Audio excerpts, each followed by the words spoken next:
말씀입니다. 28장 1절에서부터 14절 말씀이고, 설교 제목은 하나님의 뜻과 섭리로 빚어지는 한국 그리고 나입니다. 오늘 본문이 좀 기니까 교독하도록 하겠습니다. 한 절씩 제가 먼저 읽습니다. 28장 1절 내가 내 하나님 여호와의 말씀을 삼가 듣고 내가 오늘 내게 명령하는 그의 모든 명령을 지켜 행하면 내 하나님 여호와께서 너를 세계 모든 민족 위에 뛰어나게 하실 것이라. 내가 내 하나님 여호와의 말씀을 청종하면 이 모든 복이 내게 임하며 내게 이르리니 성읍에서도 복을 받고 들에서도 복을 받을 것이며 내 몸의 자녀와 내 토지의 소산과 내 짐승의 새끼와 소와 양의 새끼가 복을 받을 것이며 내 광주리와 떡반죽 그릇이 복을 받을 것이며 내가 들어와도 복을 받고 나가도 복을 받을 것이니라. 여호와께서 너를 대적하기 위해 일어난 적군들을 내 앞에서 패하게 하시리라. 그들이 한 길로 너를 치려 들어왔으나 내 앞에서 7길로 도망하리라. 여호와께서 명령하사 내 창고와 내 손으로 하는 모든 일에 복을 내리시고 내 하나님 여호와께서 내게 주시는 땅에서 내게 복을 주실 것이며 여호와께서 내게 명령하신 대로 너를 세워 자기의 성민이 되게 하시리니 이는 내가 내 하나님 여호와의 명령을 지켜 그 길로 행할 것임이니라. 땅의 모든 백성이 여호와의 이름이 너를 위하여 불리는 것을 보고 너를 두려워하리라. 여호와께서 내게 주리라고 내 조상들에게 맹세하신 땅에서 내게 복을 주사 내 몸의 소생과 가축의 새끼와 토지의 소산을 많게 하시며 여호와께서 너를 위하여 하늘의 아름다운 보고를 여시사 내 땅에 때를 따라 비를 내리시고 내 손으로 하는 모든 일에 복을 주시리니 내가 많은 민족에게 꾸어줄지라도 너는 꾸지 아니할 것이요 여호와께서 너를 머리가 되고 꼬리가 되지 않게 하시며 위에만 있고 아래에 있지 않게 하시리니 오직 너는 내가 오늘 내게 명령하는 내 하나님 여호와의 명령을 듣고 지켜 행하며 내가 오늘 너에게 명령하는 그 말씀을 떠나 좌로나 우로나 취치지 아니하고 다른 신을 따라 섬기지 아니하면 이와 같으리라. 살아계신 하나님의 말씀입니다. 지난주 화요일 날 아주 이른 아침에 한국에 있는 제 동생에게 간단한 카톡이 왔어요. 오빠, 한국에 계엄이 선포돼서 아주 짤막한 카톡이 와서 설마 하는 마음으로 급히 한국 신문을 이렇게 찾아봤더니 정말 현재 진행이 되고 있는 현재 진행형이었습니다. 지금 현재 저는 한국 시민이 아니고 미국 시민입니다. 한국 멀리 떨어져 있는 나라입니다. 근데 참 묘하게 오늘 박근일 장로님 눈물 흘리신 것처럼 저도 눈물이 핑 돌더라고요. 왜 그런지 모르겠어요. 눈물이 핑 돌고 마음에 참 답답해지는 것들이 느껴졌습니다. 갑자기 느헤미야가 생각이 났습니다. 느헤미야서를 읽어보면 느헤미야 1장에 이런 내용이 나오죠. 여기서 내가는 느헤미야를 이야기하는 거예요. 본인을 이야기하는 것입니다. 내가 유다와 예루살렘 사람들의 형편을 물은즉 어떤 사람들이 예루살렘에서 페르시아 제국까지 왔는데 그들에게 예루살렘 사정을 물어본 것입니다. 예루살렘 성은 허물어지고 성문들은 불탔다 하는지라. 내가 이 말을 듣고 앉아서 울고 수일 동안 슬퍼하며 하늘의 하나님 앞에 금식하며 기도하며. 느헤미야는 자신의 원래 고국인 이스라엘 땅을 떠나서 페르시아에 와서 나름대로 큰 성공을 했던 사람입니다. 왕이 비서실장 같은 사람이 되어서 고관 간직의 자리에 앉아서 호의호식하고 있었지만 그래도 항상 이스라엘의 소식이 걱정이 됐고 궁금했고 이스라엘이 어렵다라는 소식을 들었을 때 단 한순간 운 것이 아니라 수일 동안 울며 애통했다고 고백하고 있습니다. 울며 애통하는 것은 우리의 감정에 따라서 하는 것이니까 쉽게 할 수 있는 것이지만 느헤미야는 울며 애통했을 뿐만 아니라 수일 동안 금식하며 기도했다고 했습니다. 그것은 의지가 들어가지 않으면 우리가 결코 금식할 수 없는 것이고 오랫동안 기도할 수 없는 것이죠. 느헤미야는 감정으로만 나라를 사랑한 것이 아니라 자신의 의지까지 바쳐서 하나님께 기도하며 진실로 자기의 고국을 걱정했던 것입니다. 그 나라에 대해서 고국, 민족, 나라 그에 대해서 사도 바울은 이렇게 설명을 했습니다. 사도 바울이 아덴 하면 오늘날로 말 것 같으면 아테네죠. 아테네. 그 당시 아주 번성한 도시였죠. 그 아테네에 가서 그 많은 철학을 아는 자들과 함께 변론하면서 사도 바울이 전도 설교를 할 때 이런 말을 했습니다. 사도행전 17장 26절 같이 읽어보겠습니다. 시작.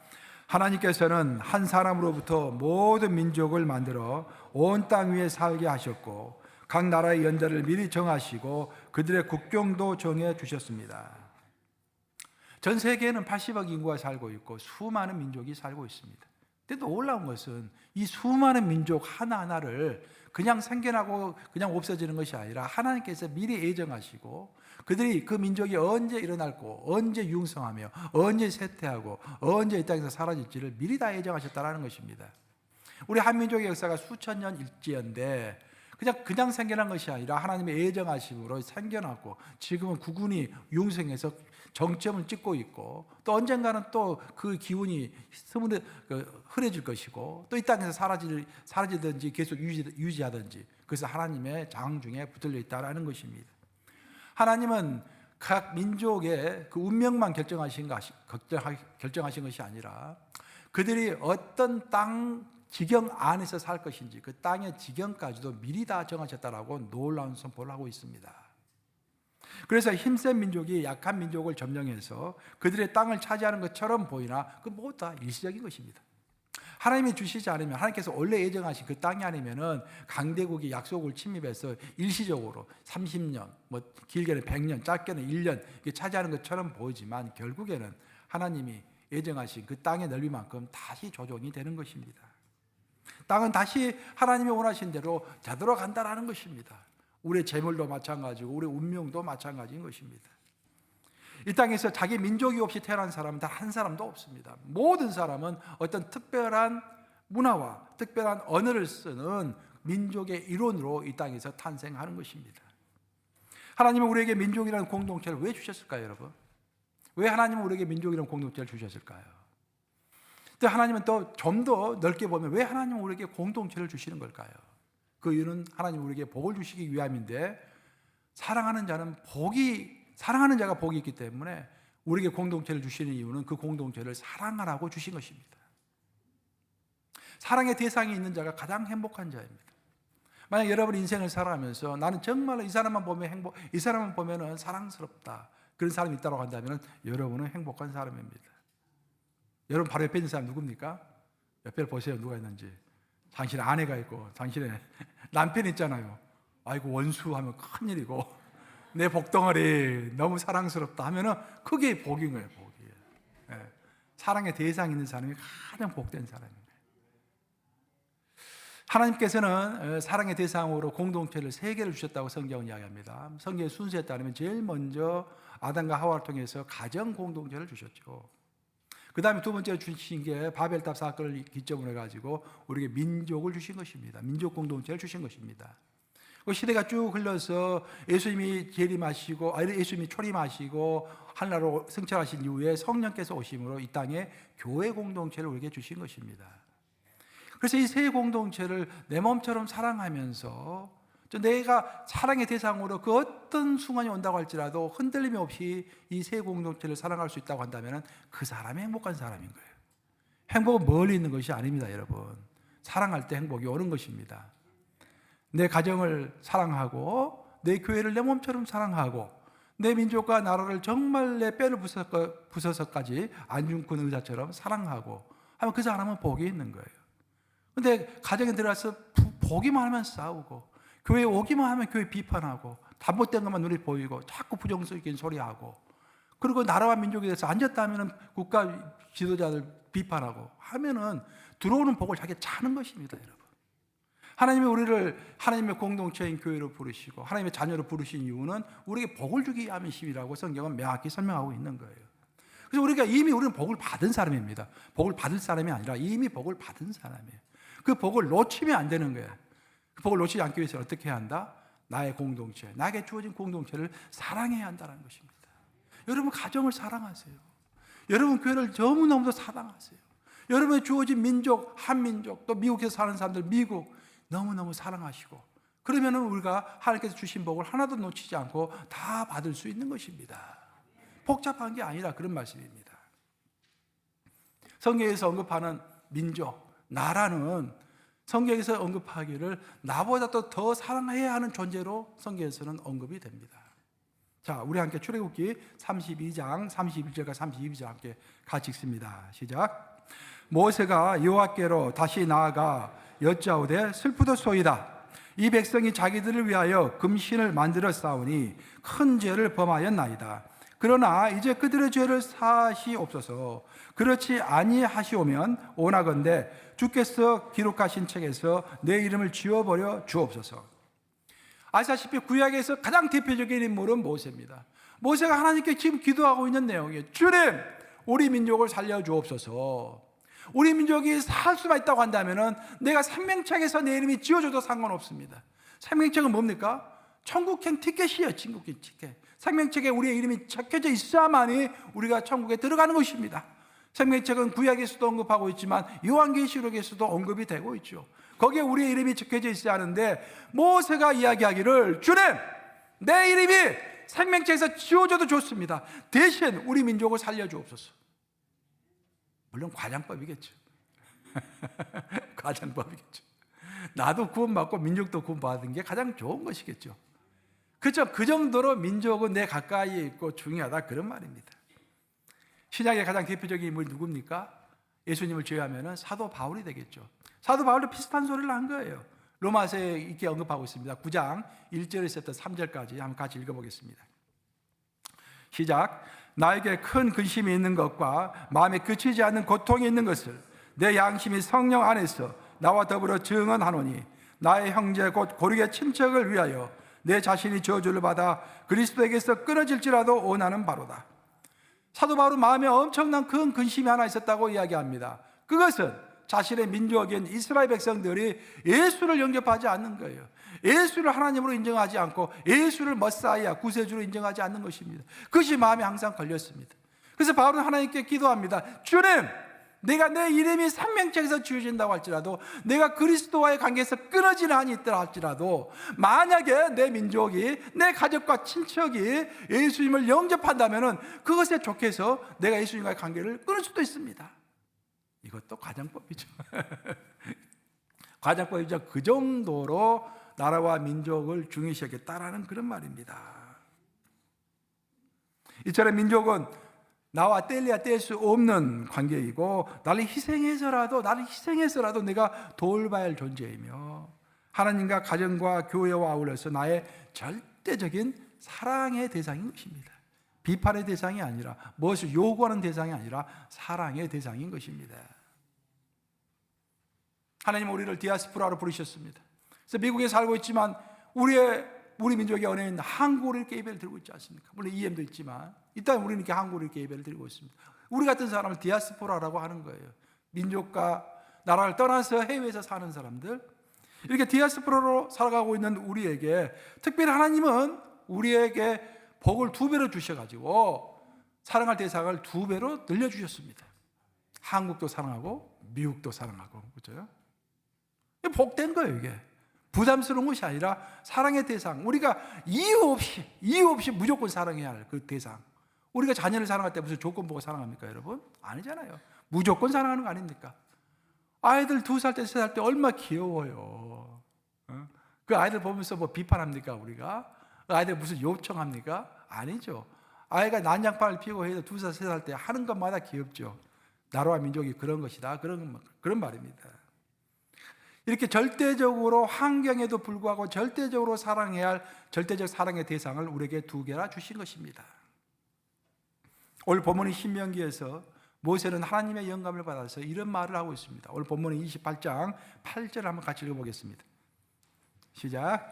여호와께서 명령하사 내 창고와 내 손으로 하는 모든 일에 복을 내리시고 내 하나님 여호와께서 내게 주시는 땅에서 내게 복을 주실 것이며. 진짜 중요한 말을 하고 있어요. 모세가 하나님께서 복을 주시는데 어디서 주신다? 내게 주시는 땅에서 주신다고 했습니다. 즉 하나님 우리를 축복하실 때에는 내게 주어진 민족과 땅의 경계 안에서 그것을 통하여 축복하신다, 그런 말이에요. 이것을 신앙적으로 복잡하게 생각할 것이 아니라 아주 심플하게 간단하게 설명하면 이런 말입니다. 우리가 속한 나라와 민족이 잘 돼야 내가 복을 받는다, 그런 말이에요. 내가 속한 나라와 민족과 공동체가 잘못되면 나에게 결코 이룰 것이 없다, 그런 말입니다. 그래서 내가 속한 나라와 민족이 어찌하든지 하나님 뜻 가운데 있고 어찌하든지 하나님께서 칭찬하시고 축복 주시는 그런 나라와 그런 민족이 되도록 기도해야 하며, 그래서 내가 속한 나라와 민족이 잘 될 때 그 복이 곧 나에게로 온다, 그 말을 지금 모세는 하고 있는 것입니다. 그래서 우리는 우리의 나라요, 우리의 민족인 미국과 또 우리의 민족인 한국, 이 두 나라를 위하여 기도하며 항상 밝은 희망 가운데서 미국을 돕고 한국을 도와야 하는 것입니다.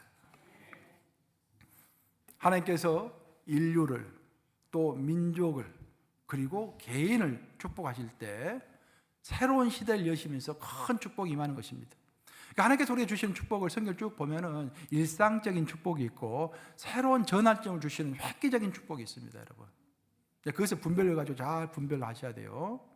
하나님께서는 획기적인 어떤 민족도 마찬가지고 나라도 마찬가지고 개인도 마찬가지예요. 어떤 획기적인 복을 주실 때는요, 어떤 증표를 겸하여 주십니다. 증표. 우리 개인의 삶도 마찬가지예요. 어떤 획기적인 인생의 전환점이 이루어질 때는 그때 하나님이 반드시 우리에게 증표를 주십니다.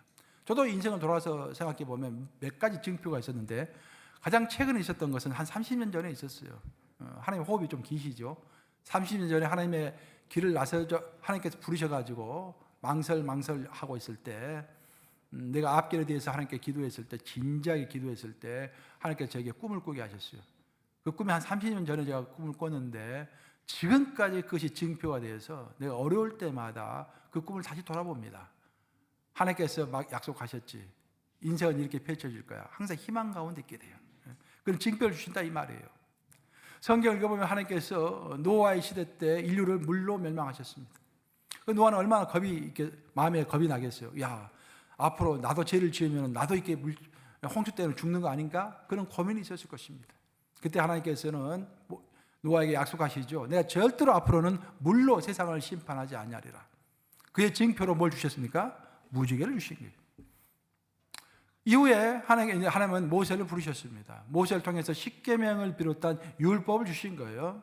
율법을 주시면서 백성들에게 어떤 말을 했냐면, 백성들아, 너가 이 율법을 지키면 내가 너의 하나님이 되고 너희가 어디를 가든지 내가 너희를 축복하리라.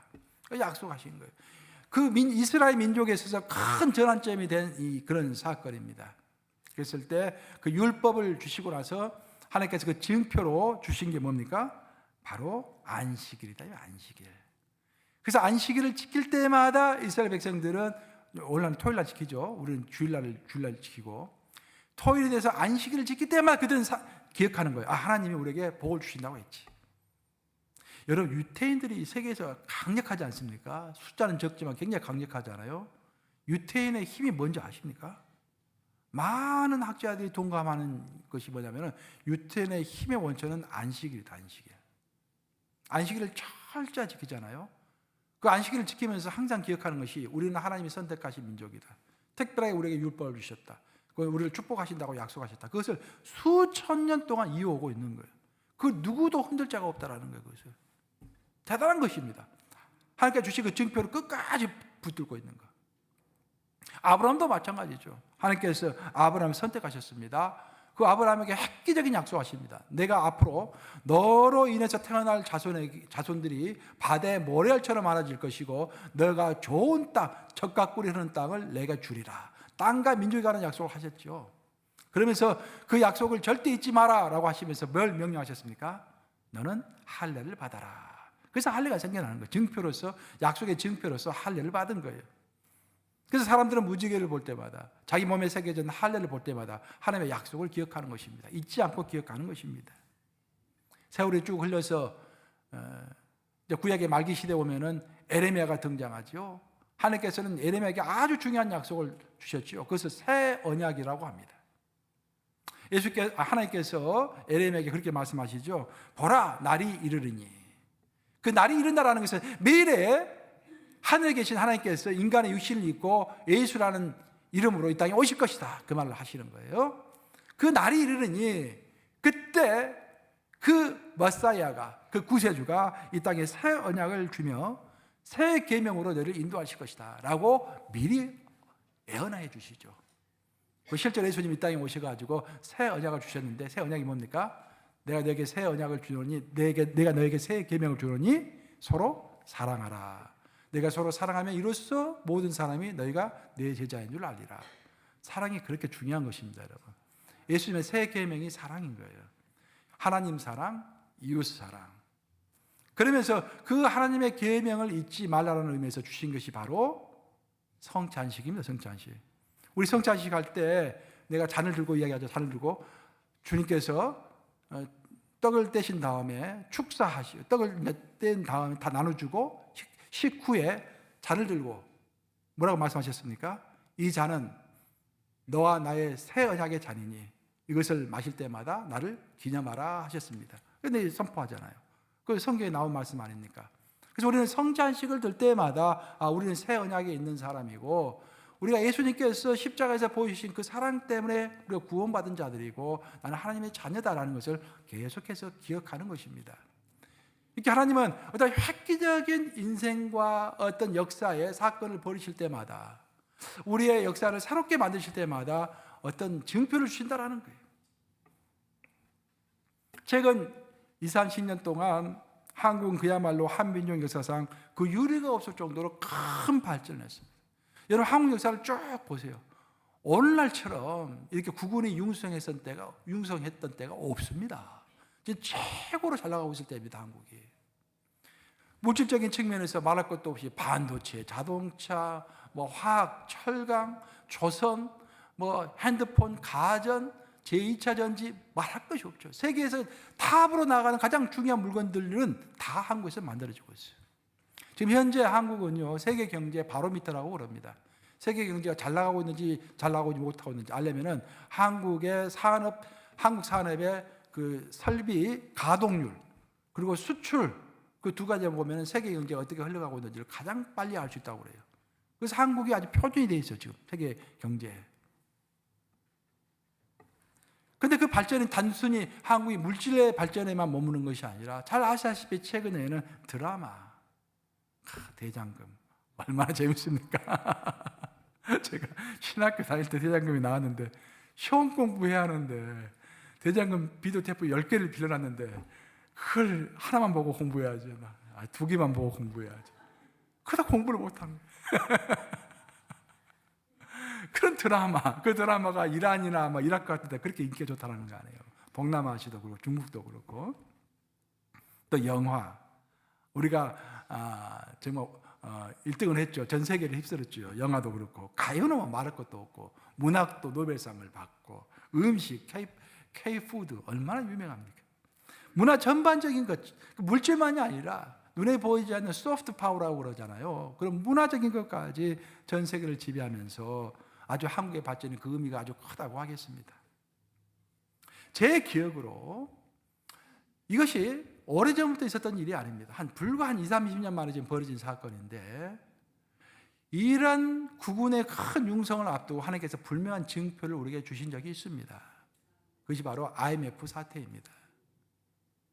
IMF 사태가 터지기 전에는 이런 것은 상상도 할 수 없었던 일들이에요. 그 사건이 일어난 이후부터 30년 동안 한국이 급속하게 발전을 한 것입니다. 그것이 바로 하나님의 증표가 된 것입니다. IMF 사태가 터졌을 때 한국 사람들은 겸손해졌죠. 진지해졌습니다. 상견의 문제를 가지고 진지해졌습니다. 노력했고 교회는 또 열심히 기도했죠. 그러면서 많은 분야에서 큰 발전을 이룩 할 수 있었던 것입니다. 하나님은 IMF 사태라는 그 증표를 주신 다음에 한민족을 한 단계 끌어올리셨죠. 그런데 이렇게 한민족이 지난 20, 30년 동안 엄청난 발전을 했음에도 불구하고 딱 한 분야에서만 후진성을 면치 못하고 있는 것입니다. 그게 뭡니까, 여러분? 다 아시네. 정치만 안 되고 있는 거예요. 정치적 영역에서 후진성을 극복하지 못하고 있는 것입니다. 지금 한국은 남북으로 나누어진 것은 저리 가라 할 정도로 좌우로 어마어마하게 지금 나누어져 있습니다. 거의 매일 상식이 깨지는 그런 정치 행태를 보고 있는 것입니다. 그래서 하나님은 이번에 계엄령 사태를 증표로 삼으셔서 그 누구 할 것 없이 모든 한국 사람에게 현 실태를 돌아볼 수 있는 기회를 주신 것입니다. 저는 여기서 계엄령 선포가 잘 됐네, 못 됐네, 좌판, 우판에 그런 거 언급하는 것이 아닙니다. 분명히 말하지만 좌우 누가 됐든지 그 한국 사람 누구 할 것 없이 모든 사람에게 지금은 흥분해가지고 누가 잘했다 누가 못했다 마치 싸우고 난리가 아니지만 이제 세월이 지나면 다 그런 것이 잠잠해지면서 객관적으로 한국을 다시 한번 돌아보게 될 것입니다. 마치 IMF 사태가 터지기 전에 한국이 얼마나 교만했는지 아세요, 여러분? IMF 터지기 전에 환율도 굉장히 쌌잖아요. 그래서 아주 뭐 해외 여행도 그때 많이 다니고 그때 굉장히 한국 사람 많이 교만했습니다. IMF 딱 터지면서 와 큰일 났구나 하면서 굉장히 겸손해졌죠. 저는 이번 사건도 똑같다고 생각합니다. 분명히 하나님께서 한민족에게 마지막 아킬레스건으로 한민족에게 남아있는 가장 약점을 아킬레스건이라고 하잖아요. 지금 한 가지 남아있는 것이 있는데 그게 정치적인 후진성인데 이것조차 하나님께서 이제 올리시기 위해서 우리에게 증표로서 계엄령 사태를 주신 것이 아닌가 그런 생각을 하게 되는 것입니다. 저는 미국에 대해서 연구하면 연구할수록 미국은 정말로 큰 축복을 받은 땅이라는 생각이 절실하게 듭니다. 미국은 지정학적으로 봐도요 이렇게 좋은 땅이 전 세계에 없습니다. 심었다면 막 나오잖아요. 미국은 막 심었다면 막 별로 돌보지도 않아도 막 밀이 나오고 막 콩이 나오고 옥수수가 나오고 그러잖아요. 이게 그 옥수수밭이 끝이 없잖아요. 한번 가보면 귤밭도 끝이 안 보이잖아요. 가서 보면은 강이 또 얼마나 좋은 강들이 많습니까? 미국의 강들이 그렇게 좋아요. 또 아울러 미국은 전 세계 선진국 중에서 유일하게 급격하게 늙지 않는 인구 구조를 가지고 있습니다. 이민이 많이 오니까 지금 전 세계 선진국 중에서 노령화를 걱정하지 않는 나라는 단 한 나라도 없습니다. 전부 다 출산율이 떨어지고 있고요. 전부 다 노령합니다. 미국만 딱 하나 선진국 중에서 노령화 되지 않고 노령화를 염려하지 않는 나라입니다. 미국만이 지금 미래가 있다 그런 말이죠. 아울러 미국의 자본과 기술은 세계를 선도하기에 부족함이 없기 때문에 세계가 어려운 지경, 힘든 지형에 처하면은 전부 다 자금이 미국으로 몰려드는 거예요. 미국 가만히 있어도 막 자금이 밀려 들어오는 것입니다. 지금 진짜 현 실태가 그렇게 되고 있다 그런 말이에요. 더욱이 미국은 셰일가스, 셰일 오일이 나오고 있죠. 그러니까 이게 미국이 전 세계에서 석유 매장 셰일 오일이 나오기 때문에 전 세계 매장량에서 1등입니다. 미국이 전 세계 석유를 제일 많이 갖고 있어요. 생산도 제일 많이 합니다. 현재 지금. 그러니까 내년부터 트럼프가 들어서가지고 수출한다고 그러잖아요. 이제 수출도 이제 제일 많이 할 거예요. 전 세계에서. 이런 나라가 어디 있습니까, 여러분? 식량은 어떻습니까? 식량. 전 세계에서 식량을 제일 많이 수출하는 나라가 어딘지 아세요? 미국이에요, 미국. 어떤 나라가 전쟁을 하려면 제일 필요한 것이 식량과 에너지입니다. 식량과 에너지가 없기 때문에 히틀러가 전쟁을 했을 때 제일 먼저 쳐들었던 땅이 우크라이나 곡창지잖아요. 그리고 러시아로 쳐들었던 거 아닙니까? 그 에너지를 또 확보하기 위해서. 근데 미국 그럴 필요가 없어요. 전쟁이 일어나서 모든 무역이 다 막힌다고 할지라도 식량과 에너지를 자립할 수 있고 자본과 기술까지 자립자족할 수 있는 나라가 딱 유일하게 미국밖에 없는 것입니다. 더 나아가서 최근에는 앞으로 과반세기, 앞으로 한 50년 동안은 AI, 인공지능이 지배한다고 그러잖아요. 인공지능에서 가장 앞선 나라가 지금 미국입니다. 타의 추종을 불허하죠. 어제 잠깐 신문을 봤더니 지금 노벨 물리학상 받은 사람 두 사람이 차례대로 이렇게 자기 의견을 발표했는데 두 사람 다 AI를 언급했더라고요. 지난 인류가 생긴 이후에 최고의 기술은 AI 기술이다. 노벨 물리학상을 받은 사람 두 사람 다 그렇게 똑같은 말을 했어요. 그래서 발전 속도가 너무 빨라서 위험하다. 어떻게 규제를 해야 한다. 그런 이야기를 했더라고요. 보니까. 그 정도 AI가 중요한데 미국이 거의 독점입니다. 지금 AI 분야에 있어서. 그런데 미국이 이런 면만 있는 것이 아니라 미국에 또 다른 면이 있는데 이걸 잘 보셔야 한다는 거예요. 미국에는 선진국 중에서 가장 높은 주일 예배 출석률을 기록하고 있습니다. 영국이나 프랑스 가보세요. 전 국민의 1%도 주일날 교회 안 나갑니다. 여러분. 유럽은 선진국 중에서 일본은 뭐 말할 것도 없고. 여러분 한국이 뭐 교회 많이 나가는 것 같잖아요. 그러나 우리는 이제 교회에 있는 사람들만 만나고 자꾸 설교만 듣기 때문에 그렇게 느끼는 거예요. 지금 한국에 있는 개신교도들은 전 인구의 한 15%밖에 안 됩니다. 그 15% 중에서 교회에 나가는 인간은 이 사람은 절반도 안 돼요. 그러니까 주일예배 나가는 것을 전 국민 퍼센트로 따지면 한 5%, 6% 정도밖에 안 되는 거예요. 미국은 남부지방, 중부지방 가면은 70%까지 주일 출석이 올라가잖아요. 유럽하고 뉴욕하고 LA가 제일 교회를 안 나가잖아요. 이쪽이 좀 떨어져 가지고 그렇지만 전체적으로 보면은 미국은 지금도 어마어마하게 주의를 지켜주고 있는 나라가 선진국 중에서 유일하다는 거예요. 전 세계적으로 선교사를 가장 많이 파송하고 있는 나라도 미국입니다, 여러분. 단지 우리 UMC만 보더라도 우리 UMC는요 분담금을 내잖아요. 분당 우리 교회들 4만 5천 불씩 1년에 내지 않습니까? 그러면 우리 UMC는 모든 교회, 아무리 가난하고 아무리 조그만 교회도 선교를 제일 많이, 이 미국에 있는 교단 중에서 선교를 제일 많이 하는 교회예요. 왜냐하면 분담금, 그 분담금 가지고 우리는 다 선교사를 파송하잖아요. 물론 우리가 지금 이번에도 스리랑카 선교사님, 말레이시아 선교사님에게 이제 성경을 보내드렸지만 그 우리 교회 개별적으로 어디셔널리 더해서 하는 것이고, 우리 가장 기본적으로 우리 모든 UMC 교회는 분담금을 통해서 GBGM이 지금 우리 GBGM 우리 산하에 있는 선교 기관이 전 세계에서 제일 큰 선교 단체잖아요. 그거 다 우리가 파송하잖아요. 우리가 다 돈 내서 그 파송하는 거예요, 우리가. 그런 미국이 그 정도로 오늘날까지도 세계에서 제일 많은 선교사를 파송하고 있고 제일 많은 주일예배 출석률을 보이고 있고, 또 대통령 취임식 할 때 성계에 손을 쥐고 취임식하는 나라가 어디 있습니까? 미국밖에 없어요. 미국밖에. 성경 위에 손을 얹어야 하는 거예요. 얹지 않으면 대통령 될 수 없는 거예요. 취소가 되는 거야. 그래서 우리는 한국이 이런 면에서도 발전할 수 있도록 기도해야 하는 것입니다. 나라와 민족이 사랑의 대상이라고 한다면 우리가 한국에서 무엇을 할 것인가? 눈물로 좀 요즘 들어보니까 한국 교회들 지금 금식 기도하고 있다고 그러더라고요. 이번 사태 때문에. 우리는 멀리 있는 미국에서 한국을 위해서 기도할 때 정말 한국이 물질적으로도 문화적으로도 융성한 상태에 있지만 정치적으로도 선진국이 되고 더 나아가서 정말 기도하는 나라, 성서 한국, 기도 한국, 예배 한국, 그런 한국이 될 수 있도록 우리 함께 기도해야 할 줄로 믿습니다. 그런 것들을 알아고 하나님께서 이제 새로운 역사가 한국에 시작되었다고 그것을 알려주기 위해서 IMF 사태가 벌어진 이후부터 한국이 크게 융성했듯이 이번에 그 마지막 한국의 아킬레스건인 그 정치적인 후진성을 극복할 수 있도록 하기 위해서 이번에 계엄령 사태를 하나님께서 징표로 삼으시고 한국이 이후로는 더 큰 정치적인 발전도 이룩할 줄로 믿습니다. 우리의 개인의 삶도 마찬가지예요. 여러분 삶이 도전 가운데 있습니까?